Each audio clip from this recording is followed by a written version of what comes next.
Assalamualaikum warahmatullahi wabarakatuh.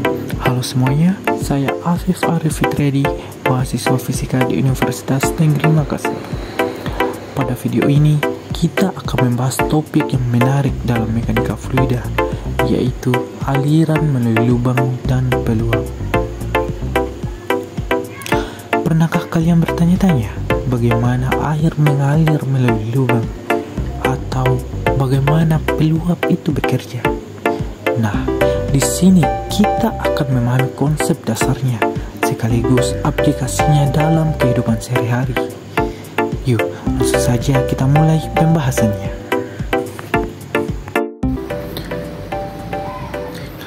Pertama, kita akan mulai pembahasan ini dengan mengenal apa itu yang dimaksud dengan lubang. Nah, lubang yang dimaksud di sini adalah bukaan pada dinding atau dasar tangki yang digunakan untuk mengalirkan cair.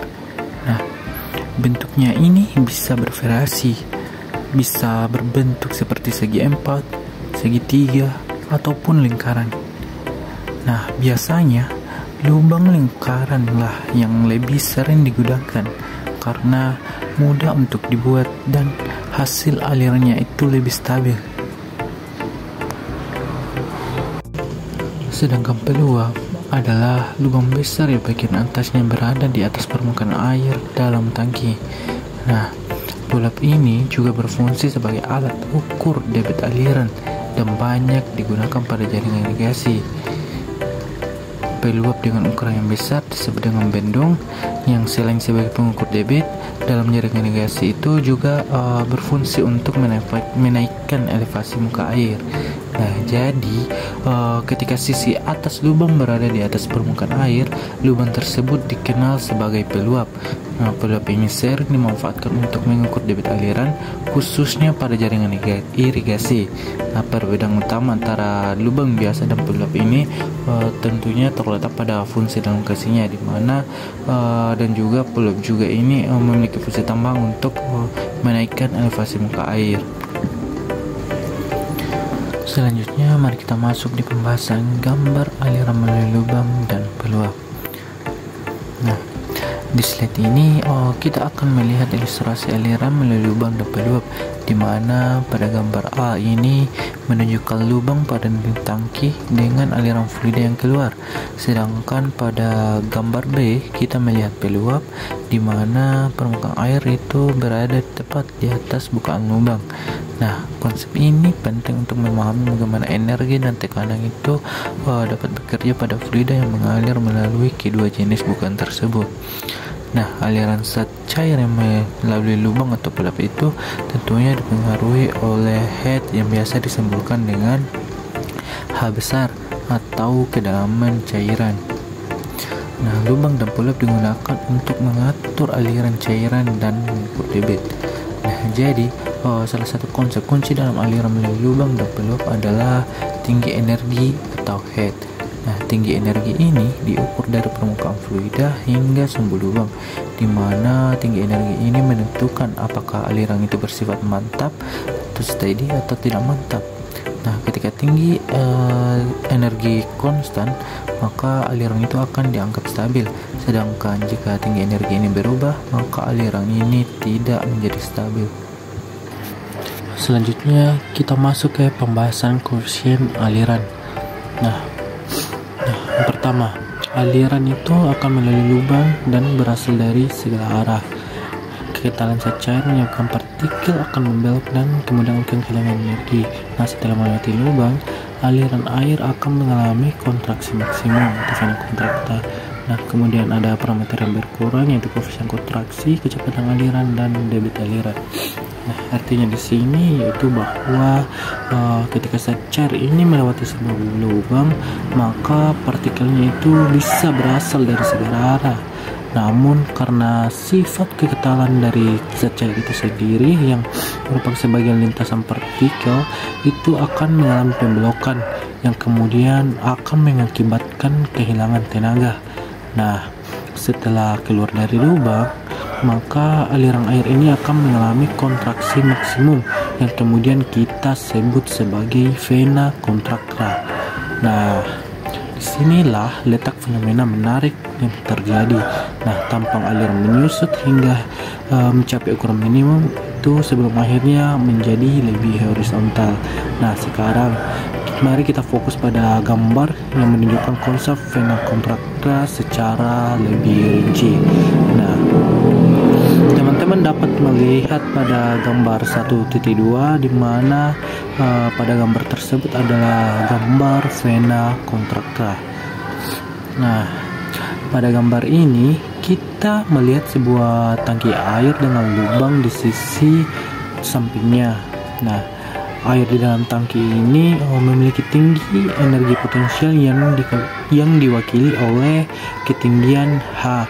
Nah, saat air mulai mengalir keluar melalui lubang ini, maka lintasan aliran itu akan menyempit.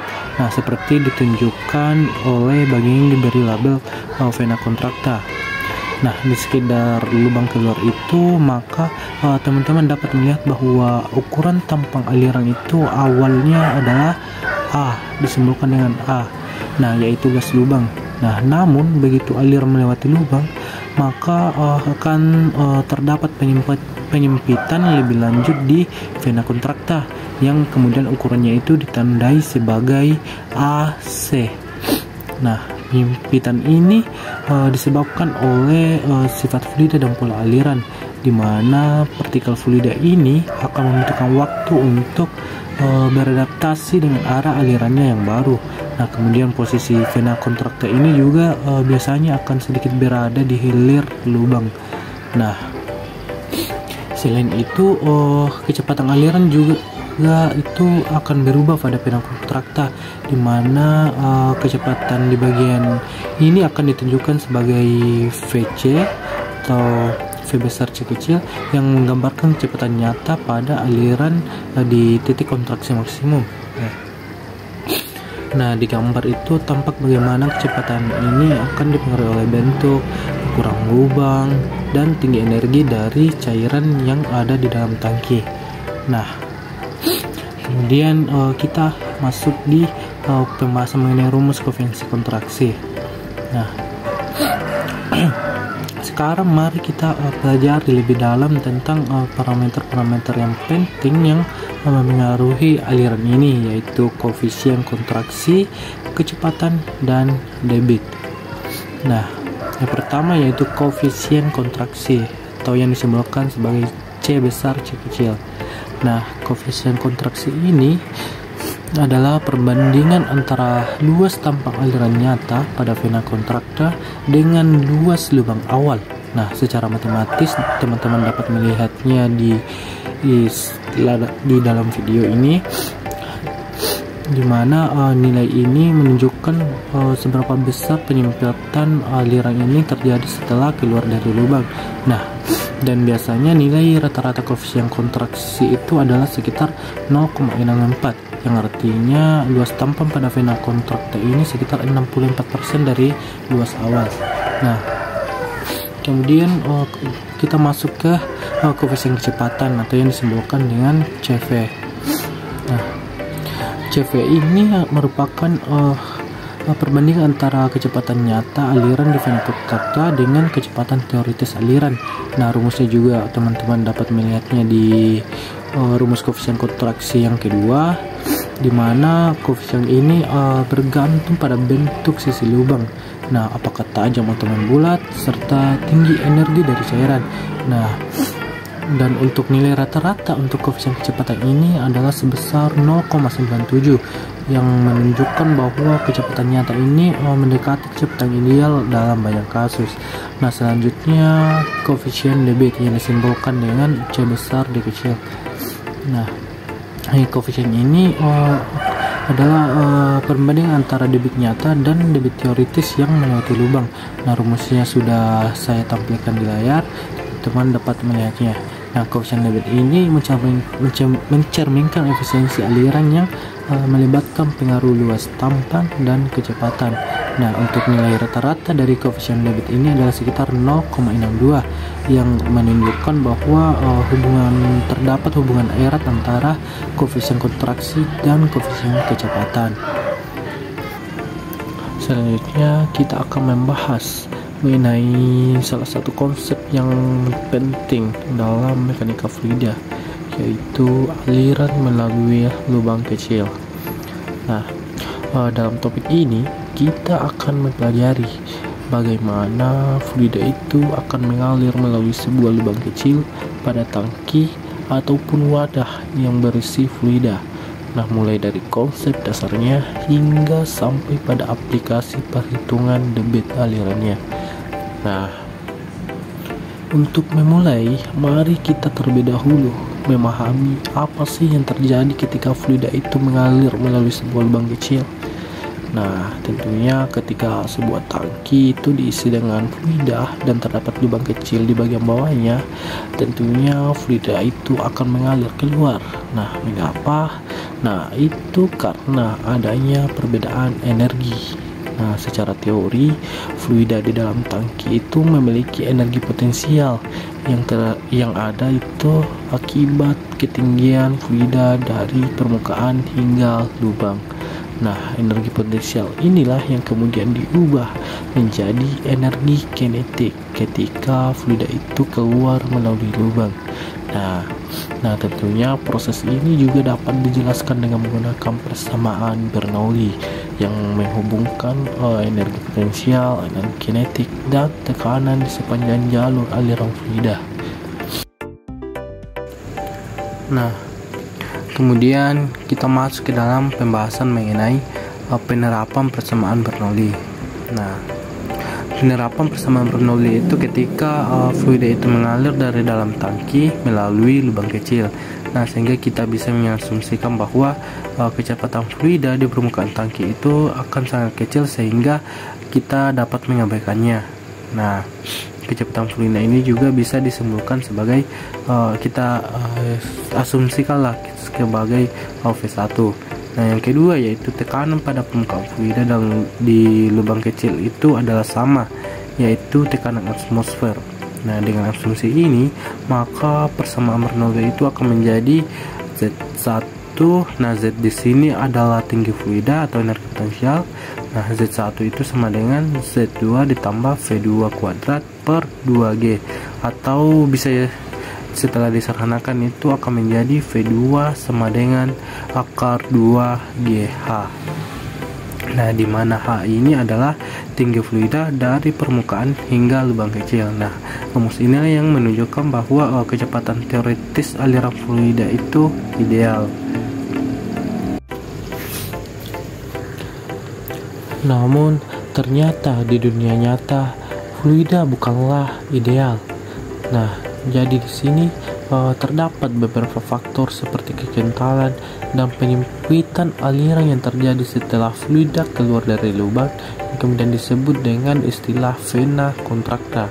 Nah, untuk menyesuaikan faktor ini, kita bisa menggunakan koefisien kecepatan yang dilambangkan dengan CV. Nah, maka kecepatan real fluida itu akan menjadi VC sama dengan CV kali akar dari 2G kali H. Nah, selanjutnya untuk menghitung debit aliran atau jumlah fluida yang keluar per detik, maka kita bisa menggunakan rumus Q sama dengan CD kali A kali akar dari 2G kali H, yang dimana CD adalah koefisien debit dan A adalah luas lubang. Nah, dan juga perlu untuk diketahui bahwa koefisien debit ini merupakan kombinasi dari koefisien kontraksi yang dilambangkan dengan C besar C kecil dan koefisien kecepatan CV, sehingga CD sama dengan CC kali CV.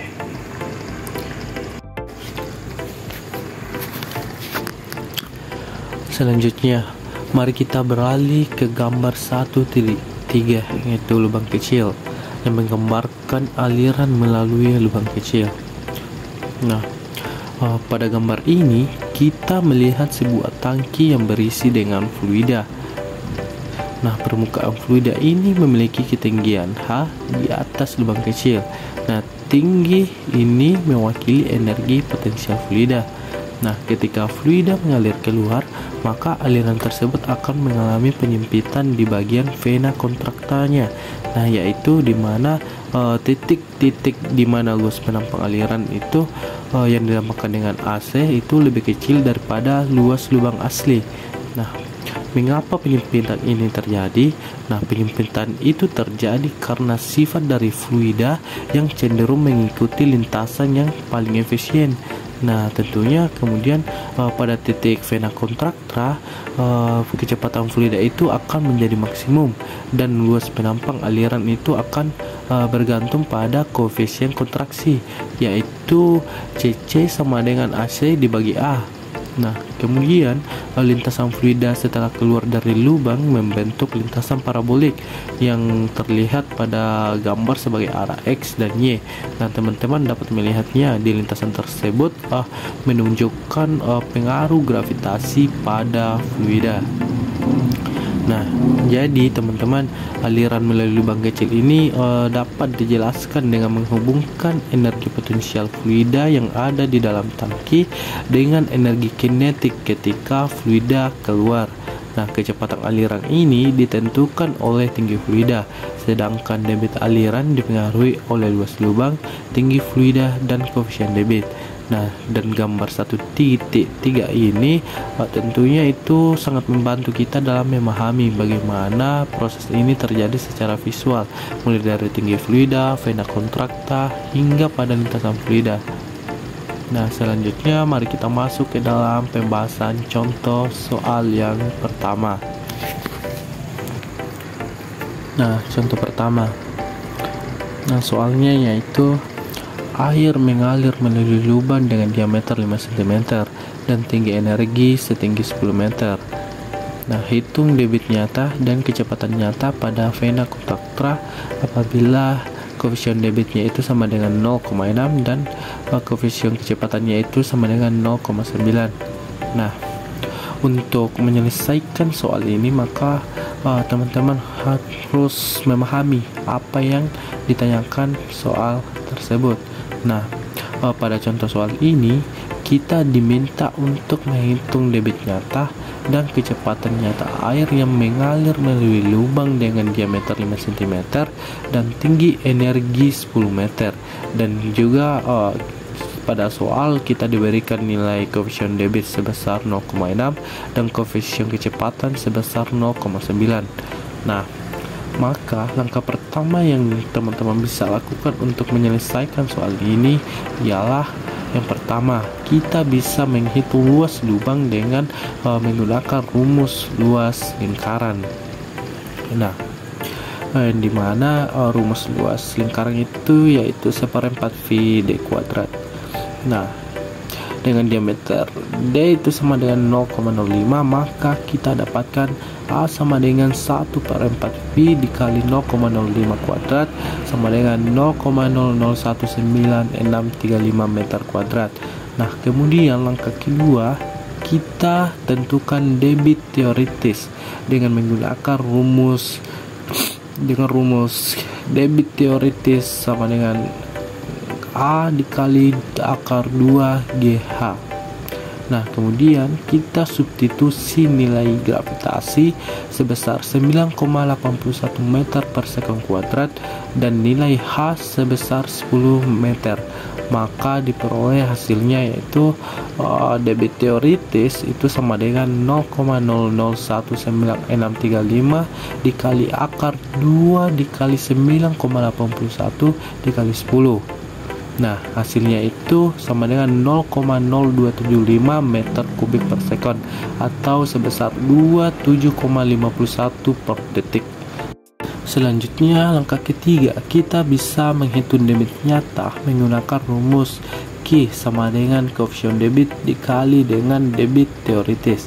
Nah, dengan koefisien debitnya sebesar 0,6, maka diperoleh debit sama dengan 0,6 dikali 27,5, maka menghasilkan 16,51 per detik.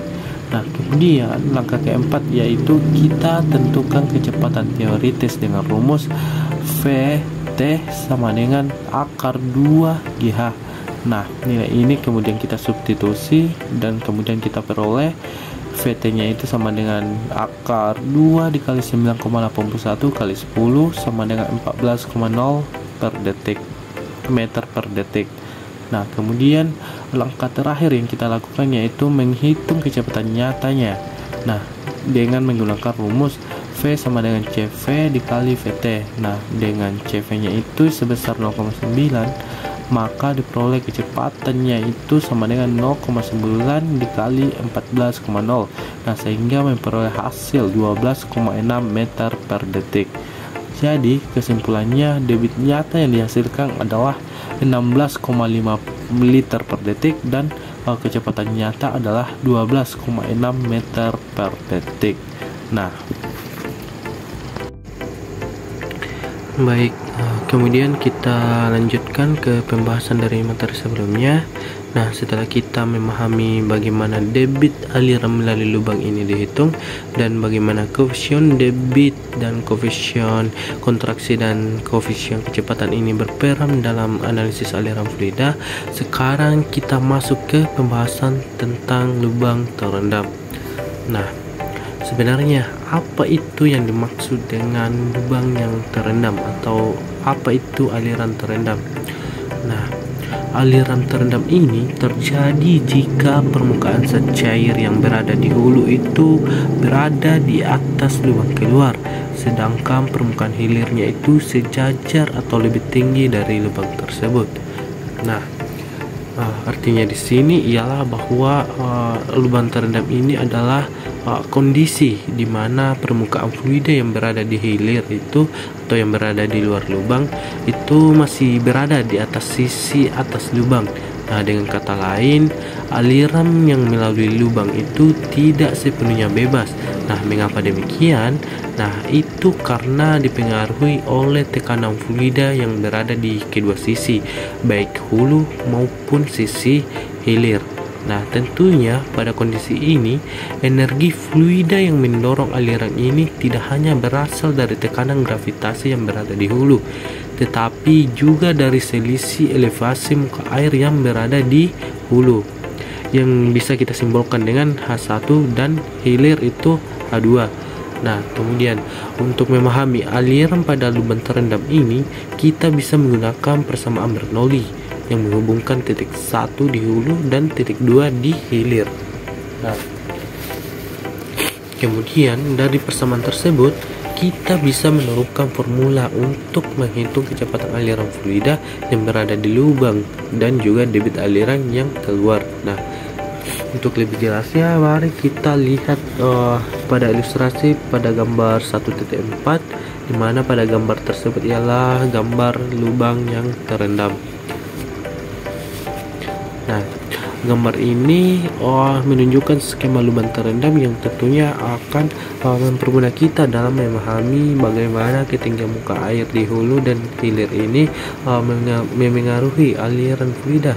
Nah, tentunya dengan mengacu pada persamaan dan gambar tersebut, kita bisa menghitung kecepatan aliran dan debit secara lebih spesifik. Nah, coba teman-teman perhatikan pada gambar 1.4. Nah, di sana dalam gambar itu terdapat dua titik penting. Nah, titik pertama itu berada di atas lubang yang mewakili kondisi fluida yang berada di dalam tangki. Terus yang kedua itu titik yang berada di luar lubang. Nah, titiknya itu yang berada di tepat di bagian hilir. Nah, untuk memahami alirannya, kita bisa menggunakan persamaan Bernoulli. Nah, persamaan ini menghubungkan energi di titik 1 dan titik kedua. Nah, di mana di situ yang berhubungan yaitu energi tekanan, energi potensial akibat ketinggian, dan energi kinetik dari kecepatan aliran. Nah, setelah kita hitung, kita menemukan bahwa kecepatan aliran fluida ini melalui lubang atau V2 itu tergantung pada selisih ketinggian muka air di hulu dan hilir lubang. Nah, kemudian kita peroleh rumusnya yaitu V2 sama dengan akar 2G dikali H1 dikurang H2. Nah, H1 ini adalah ketinggian muka air yang berada di hulu dan H2 adalah ketinggian muka air yang berada di hilir. Nah, kemudian selisih antara kedua ketinggian ini yaitu H sama dengan H1 dikurang H2 itu akan menjadi kunci yang mendorong aliran fluida. Nah, kemudian bagaimana dengan debit aliran atau jumlah air yang keluar per detik? Nah, kita bisa menghitungnya dengan menggunakan rumus debit itu sama dengan koefisien debit dikali dengan A atau luas lubang dikali dengan 2G dikali H1 dikurang H2. Nah, di sini koefisien debit ini adalah yang menggambarkan efisiensi aliran. Nah, dan tentunya H1 dan H2 ini adalah selisih ketinggian tadi. Nah, sekarang coba teman-teman perhatikan skemanya lagi. Kita bisa melihat bagaimana energi gravitasi ini menggerakkan fluida dari bagian hulu ke hilir melalui lubang tersebut. Nah, konsep inilah yang sering kita gunakan dalam desain bendungan, saluran air, atau sistem tangki, di mana pengendalian debit ini akan sangat penting. Nah, jadi itulah penjelasan mengenai lubang terendam dari perbedaan tekanan hingga debit aliran. Nah, semua ini tentunya berakar pada prinsip Bernoulli yang sederhana namun sangat aplikatif. Nah, semoga penjelasan ini membantu kalian memahami konsepnya dengan jelas. Nah, selanjutnya kita masuk ke pembahasan selanjutnya, yaitu lubang besar. Nah, apa itu lubang besar? Nah, lubang besar ini maksud di sini ialah lubang besar yang memiliki lebar B dan tinggi D yang memungkinkan debit aliran itu terjadi secara bebas di bawah tekanan atmosfer. Nah, artinya di sini yaitu bahwa lubang besar itu definisikan sebagai sebuah lubang yang berbentuk persegi panjang dengan lebar yang disimbolkan dengan B dan tinggi disimbolkan dengan D, yang kemudian memungkinkan cairan akan mengalir bebas ke udara luar yang berada di bawah tekanan atmosfer. Nah, tentunya permukaan cairan yang berada dalam tangki ini akan berada pada elevasi tertentu dan kemudian ditandai dengan H, yaitu tinggi dari permukaan cairan ke dasar lubang. Nah, teman-teman dapat melihat pada gambar 1.5 di mana pada gambar tersebut kita ilustrasikan sebuah tangki yang memiliki lubang di sampingnya. Nah, pada gambar teman-teman dapat melihat di situ ada variabel H1 yang merupakan tinggi dari permukaan ke tengah lubang dan H2 adalah tinggi dari dasar lubang ke permukaan keluar aliran. Nah, debit aliran ini dapat dihitung dengan mempertimbangkan elemen-elemen kecil dalam lubang yang memiliki lebar yang disimbolkan dengan B dan tinggi kecil itu disimbolkan dengan DH. Nah, untuk menghitung debit lubang besar, maka tentunya kecepatan aliran di elemen kecil ini dapat dinyatakan sebagai V sama dengan CV dikali akar 2GH. Nah, kemudian untuk debit alirannya bisa dirumuskan sebagai dQ sama dengan CD dikali B dikali DH dikali akar 2GH. Nah, selanjutnya untuk menghitung debit total aliran, maka kita integralkan dari H1 hingga H2 sehingga menghasilkan persamaan akhirnya yaitu Q sama dengan 2/3 dikali CD kali B dikali 2G dikali H2 pangkat 3/2 dikurang H1 pangkat 3/2. Nah, tentunya dengan ini kita dapat menghitung debit aliran melalui lubang besar secara akurat. Nah, kemudian ada di sini rumus pada kondisi tertentu yang dimana rumus ini digunakan apabila zat cair itu mempunyai kecepatan datang V0, maka persamaan itu menjadi Q sama dengan 2/3 dikali CD kali B dikali 2 akar 2G dikali H2 ditambah V2 pangkat 2/2G pangkat 3/2 dikurang H1 tambah V1 pangkat 2/2G pangkat 3/2.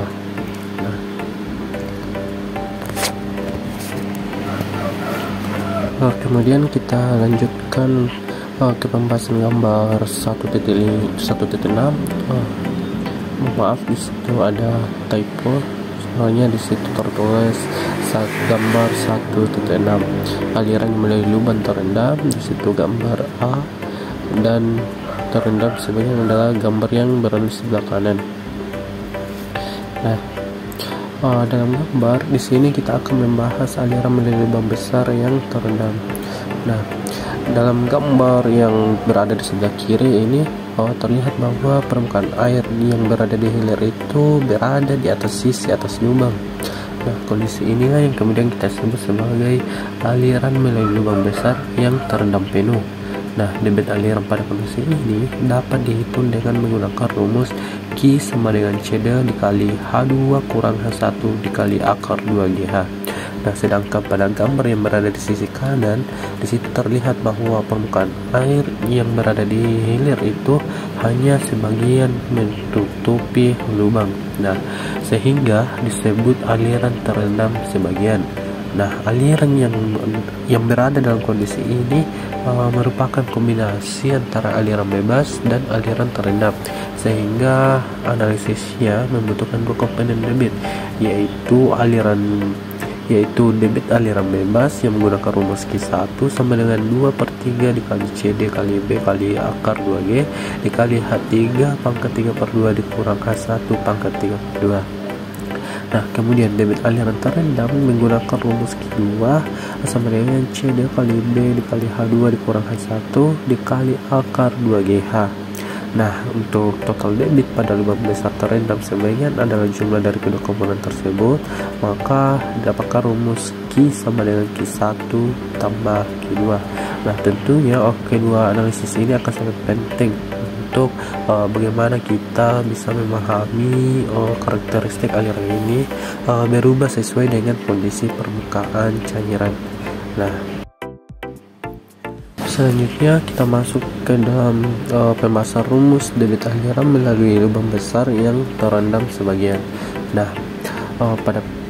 pada pembahasan ini kita akan fokus pada perhitungan debit aliran melalui lubang besar yang terendam sebagian. Nah, kondisi ini terjadi ketika permukaan air yang berada di hilir itu berada di antara sisi bawah dan sisi atas lubang. Nah, seperti pada gambar yang berada di sisi kanan tadi, gambar 1.6. Nah, debit aliran dalam kondisi itu merupakan kombinasi dari dua jenis aliran, yaitu aliran bebas dan aliran terendam. Oleh karenanya, maka total debit aliran Q itu dapat dirumuskan sebagai penjumlahan antara aliran debit aliran bebas Q1 dan debit aliran terendam yaitu Q2. Nah, di situ tertulis Q1 sama dengan Q1 bebas plus Q1 terendam.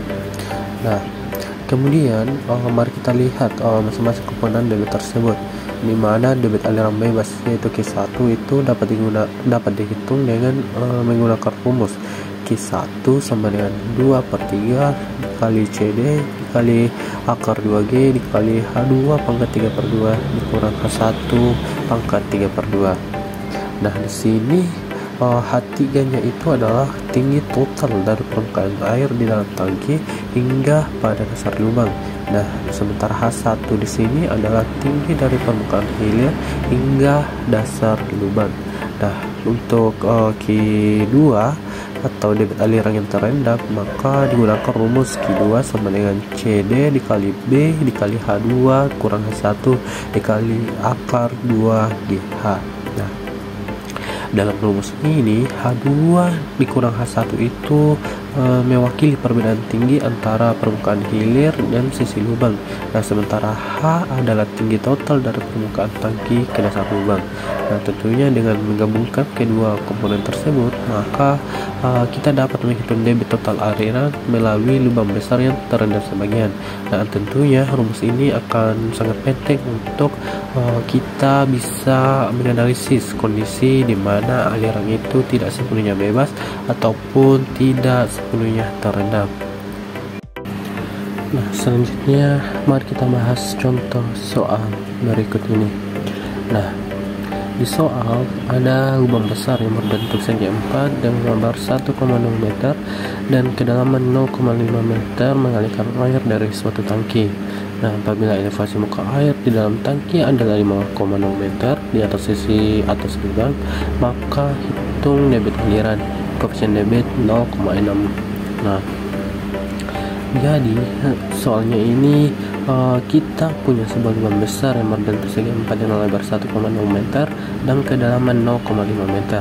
Nah, lubang ini mengalirkan air dari sebuah tangki di mana tinggi muka air di dalam tangki adalah 5,0 meter di atas sisi atas lubang, dan juga diketahui bahwa koefisien debit atau CD adalah 0,6.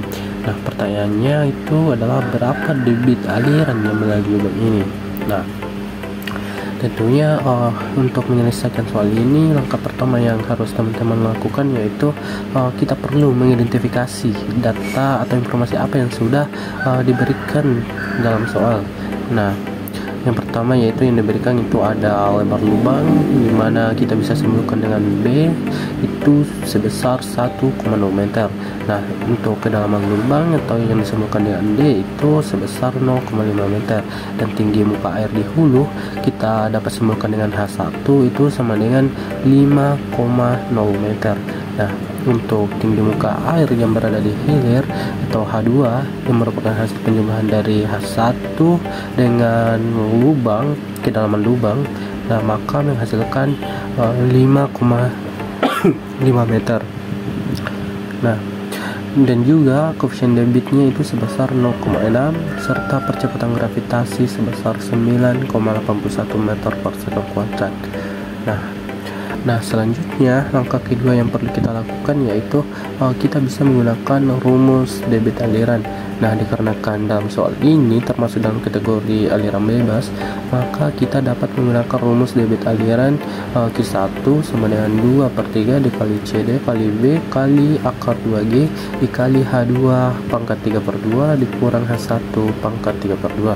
Nah, rumus ini akan menghitung debit berdasarkan perbedaan energi potensial antara H2 dan H1. Nah, selanjutnya kita masukkan nilai-nilai yang sudah diketahui tadi ke dalam rumus. Nah, jadi Q1 sama dengan 2/3 dikali 0,6 kali 1,0 dikali akar 2 dikali 9,81 dikali 5,5 pangkat 3/2 dikurang 5,0 pangkat 3/2, maka hasilnya itu akan mendapatkan hasil akhir 3,044 meter kubik per detik. Nah, jadi debit aliran yang melalui lubang besar ini adalah sebesar 3,044 meter kubik per detik. Nah, artinya di sini ialah bahwa akan ada sebanyak 3,044 meter kubik air yang mengalir melalui lubang tersebut setiap detik. Nah, jadi teman-teman, dari contoh ini kita bisa melihat bahwa bagaimana tinggi muka air, lebar lubang, dan faktor koefisien debit ini sangat memengaruhi debit aliran. Selanjutnya kita akan membahas aliran satu tangki. Nah, pada materi ini kita akan mempelajari bagaimana cairan itu akan mengalir keluar dari sebuah tangki melalui suatu lubang yang kecil yang berada di bagian bawah tangki. Nah, aliran seperti ini tentu saja sering kita temui dalam kehidupan sehari-hari, seperti ketika air mengalir keluar dari wadah yang berlubang. Nah, kita mulai dengan asumsi bahwa tangki ini memiliki penampang lintang seragam sebesar A, sementara luas lubang di bagian bawah tangki ini adalah A kecil. Nah, jadi tadi tangki yang memiliki penampang lintang seragam itu sebesar A besar. Nah, sementara luas lubang di bagian bawah tangki itu adalah A kecil. Nah, ketika cairan itu mengalir keluar dari lubang tersebut, maka kecepatan dan debit aliran cairan ini akan sangat bergantung pada tinggi permukaan cairan di atas lubang.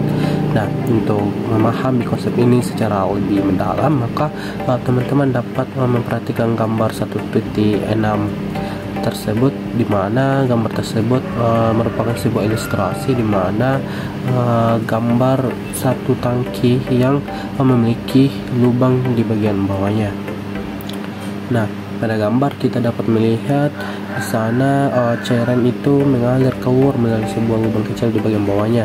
Nah, tentunya terdapat beberapa elemen penting yang ada dalam gambar ini. Dalam gambar di situ tertulis H1 yang merupakan tinggi awal permukaan cairan dari dasar tangki, yaitu dari lubang. Nah, kemudian di situ ada H kecil yang merupakan ketinggian cairan pada suatu zat tertentu. Nah, tinggi ini diukur dari lubang hingga permukaan cairan. Nah, tinggi H ini adalah variabel utama yang akan memengaruhi kecepatan aliran.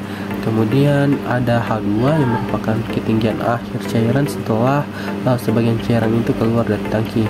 Nah, kemudian ada DH yang merupakan perubahan kecil. Nah, ketika cairan mengalir keluar selama interval waktu singkat yang disebutkan dengan DT, nah maka permukaan cairan akan turun sedikit sebesar DH. Nah, penurunan ini menggambarkan bahwa volume cairan yang berada dalam tangki itu akan terus berkurang.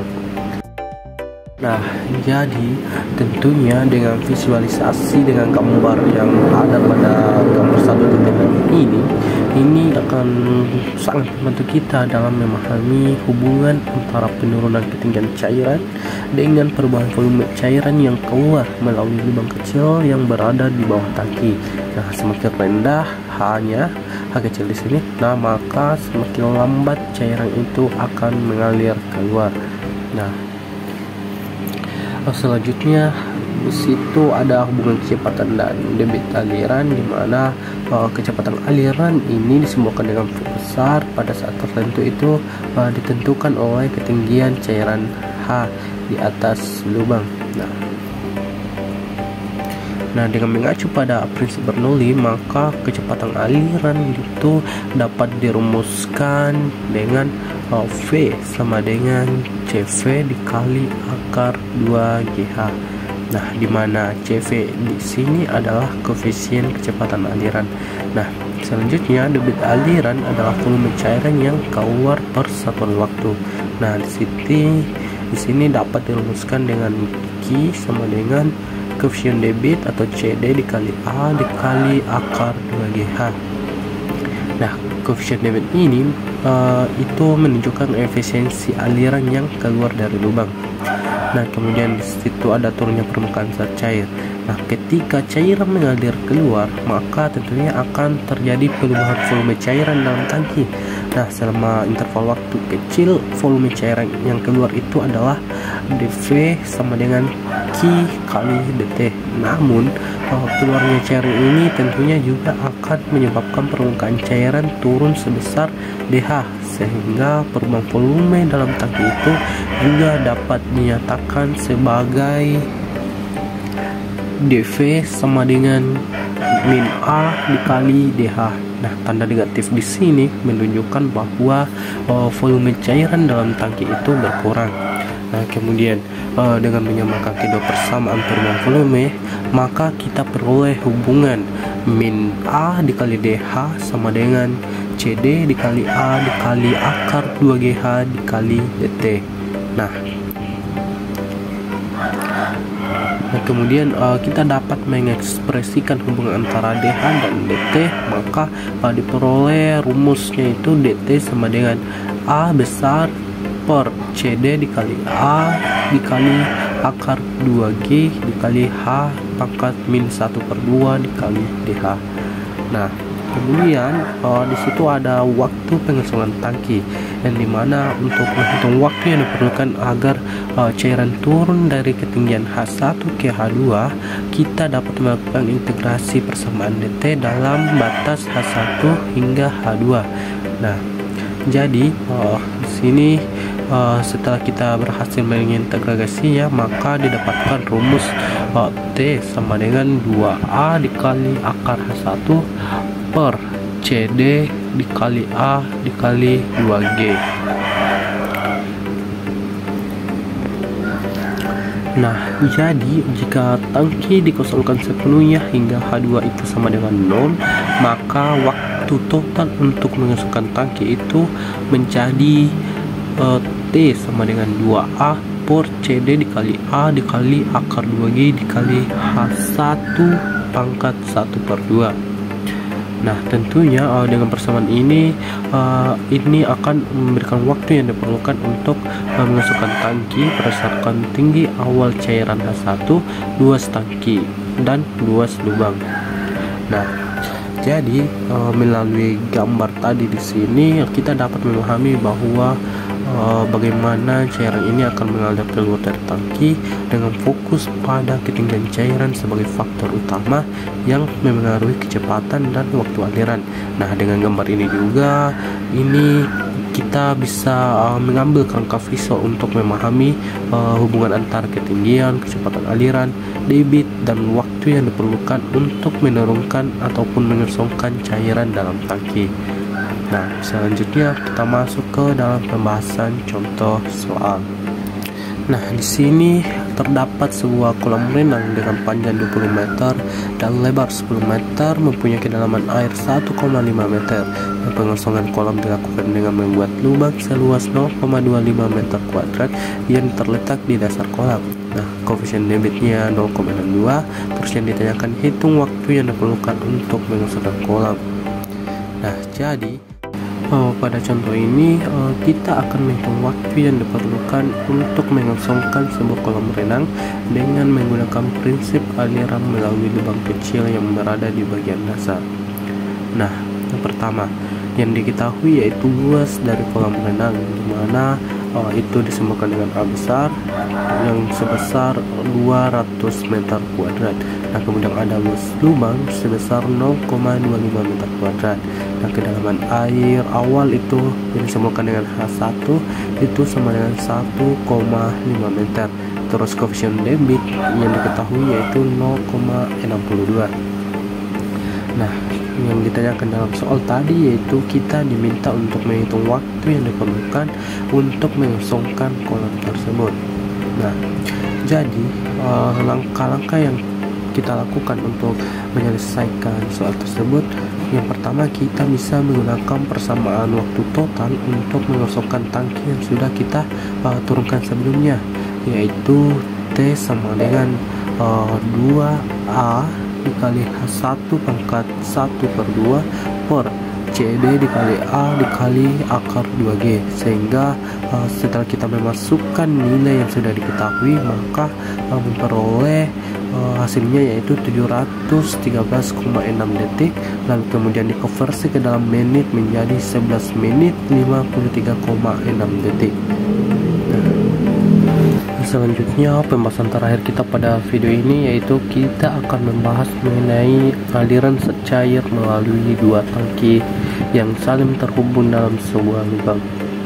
Nah, ketika dua tangki yang berisi zat cair itu dihubungkan, maka zat cair itu akan mengalir dari tangki dengan permukaan zat cair yang lebih tinggi ke tangki dengan permukaan yang lebih rendah. Nah, jadi dengan demikian permukaan zat cair di tangki pertama itu akan turun. Nah, sementara permukaan zat cair yang di tangki kedua itu akan naik hingga akhirnya akan mencapai kesetimbangan.